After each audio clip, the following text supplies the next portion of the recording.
Getting late. We better get back.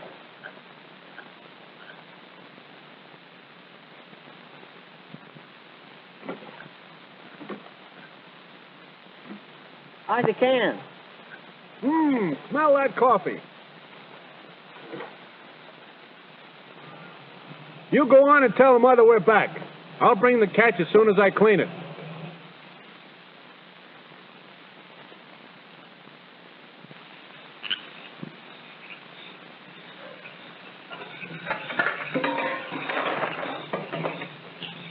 Hi, dear. Oh, hi. Jack said you did all right. Well, they ought to make enough for supper. How did you and Betty do? Oh, we came in early so that we could get some packing done and get an early start in the morning. Don't remind me going home. Can't we squeeze in one more day? Oh, I'm afraid not, son. I have to be back to work on Monday. And you and Betty have to get ready to go back to school. School already.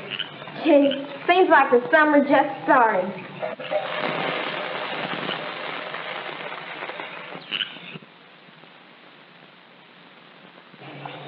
You know, Dad, this camping out's been more fun than any vacation I've ever had. That's fine. It surely has. I hope we can do this again next summer. Can we? Why, Betty, that depends. Maybe your mother would rather do something else next summer. Oh, no. I've enjoyed this as much as anybody. There's something so relaxing about being out like this. Well, let's finish relaxing and touch it all off with a marshmallow. What do you say, Mom? You hold these and I'll see if I can get the fire going. Boy, just look at those stars. You almost feel as if you could touch them. Do you suppose we ever will? Will what? Oh, reach the planet, the moon, space travel. No doubt about it. Oh, maybe it'd be a long time before we reach the planets. They're pretty far away. But a space station first, and from there, on out to the moon. That's on the way, and maybe quicker than we think. Why, Dad, you're the last person on Earth I'd expect to believe that. Well, Why, Betty, your father's not entirely lacking in imagination. That's what I mean. Imagination, science fiction stuff. Dad's always been one for the facts. Well, I know one thing. If they do build a space station in my lifetime, or send a ship to the moon, I'm going to be ready to go. I'm going to have my name on the waiting list. are you? Gonna go? Sure. No. I mean, are you going to be ready? I don't see why not. It's gonna take someone with a spirit of adventure. I still say, are you going to be ready? I don't know what you're getting at. The facts, as Betty says. The fact is, adventure will be just one little part of it. Right now, you and Betty will have to get ready for the other things it'll take. Like what? Like what you know, what you understand. What courses are you taking next year? Oh, my schedule's already made out. In the 9th grade, you have to take mathematics and English and history. No science? Well, I had my choice of taking general science this year or next, but I put it off a year. Then you put your trip off a year. How come? What's the matter with you, Betty? I was just trying to imagine the look on Mr. Bristow's face if he thought somebody had enrolled in general science just to get ready to go to the moon. We are getting a little off the theme, aren't we? But only because we were talking about the moon. I could give you some down-to-earth reasons why I'd study science if I were the age of you two. Uh-oh, here it comes. The facts. Go on, Dad. You were saying? Well, my father pretty much grew up with the automobile. And I did the same thing with the airplane. And you two kids, well, I guess you're a part of the atomic age. Yeah, or the television age. That's what I'm getting at. If you want to be an important part of your own age, you have to be able to keep up with it. Or, if you can, keep ahead of it. There's no doubt that we need trained scientists. Well, I've had my year of general science, and I see no reason why I should take another course next year when I'm a senior. I don't want to be a scientist. She just wants to hook some guy. All right, so I want to get married and have a family. Is there anything wrong with that? Nothing, except your idea that you'll never need science to keep house. Sure. And who has the big share in keeping us healthy? Your mother. Planning nutritious meals for us, taking care of you when you were babies. Suppose you don't find the right man right away. Many worthwhile careers for women. Physical therapy, nursing, medical and dental laboratory technicians. You have to have some knowledge of science in order to get one of those jobs. Here's something else. When you and Jack were little and wanted to know, what made it rain? What made the telephone work? Whom did you ask? Not Dad. He was at work. What I didn't learn about science in school, I had to dig out of the encyclopedia later to satisfy you. So you see, women need to know as much about science as some men do. There you said something, Mom. But what about me? I'm no Edison or Einstein. Maybe not. Maybe you won't be another Edison, but how do you know you won't?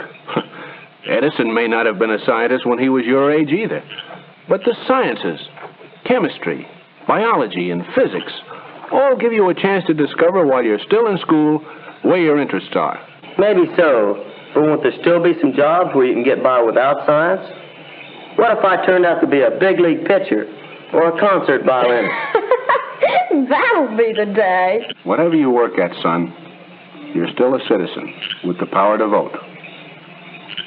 Living in a scientific age, we need citizens who know enough about science to make intelligent decisions about what they do. We've used science to prolong life, to increase security and happiness. But it can also be used for destruction. Are we going to use it constructively to promote peace and give the world freedom from want? It'll be up to you, and you too. Yeah, I see what you mean. It gives a fellow a lot to think about.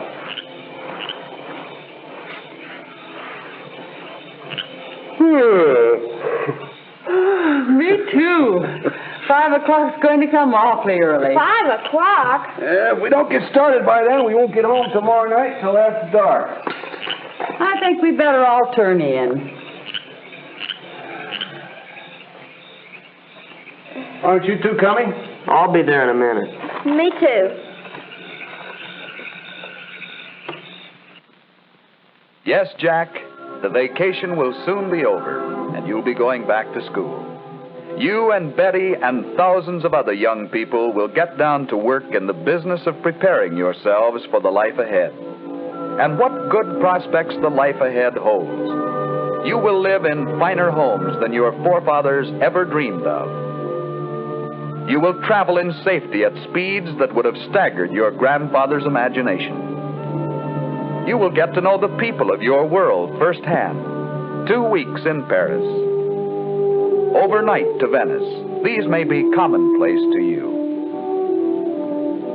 As the science of agriculture advances, the world will be better fed and clothed and housed. You too will reap great harvests. And you will know the benefits of the many industries pioneered by science.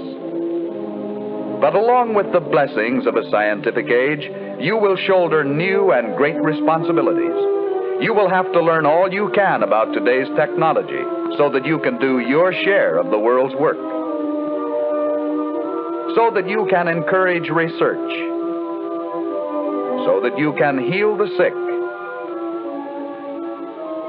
So that you can build the bridges and buildings and highways of tomorrow. So that you can teach, inspire, and encourage those who come after you. The fields of agriculture, of electrical and chemical engineering, astronomy, pharmacy, radiology, nursing, dietetics, all these and more require a basic knowledge of science. Some of you may be statesmen who must understand the impact and implications of science on society. You may well decide whether mankind is bettered or destroyed by the products of science. You will be ministers and social workers and psychiatrists who, through your comprehension of the adjustments men must make in a scientific age, can help us to grow spiritually and socially as we grow materially. But apart from future benefits, you will find the various fields of science are absorbing studies right here and right now while you're in school. Science is fun. It helps you to learn, to know, and to appreciate. When you study science, you may go on field trips. You discover the marvelous interrelationships between all living things. You learn to read the history of the earth as it is written in rocks and fossils. You find out what makes things tick, everything from a molecule to a living organism. In the study of science is found the most useful and satisfying knowledge of man. Knowledge of his physical world, its past, its present, and its future. And in your moments of relaxation, now and in the years to come, you will find the study of science leading you into fascinating pursuits.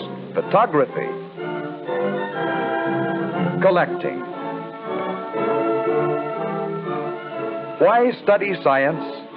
Study science because you and Betty and the Nancys and Bills and Joes and Janes all over the country will find in the study of science a richer, more rewarding life.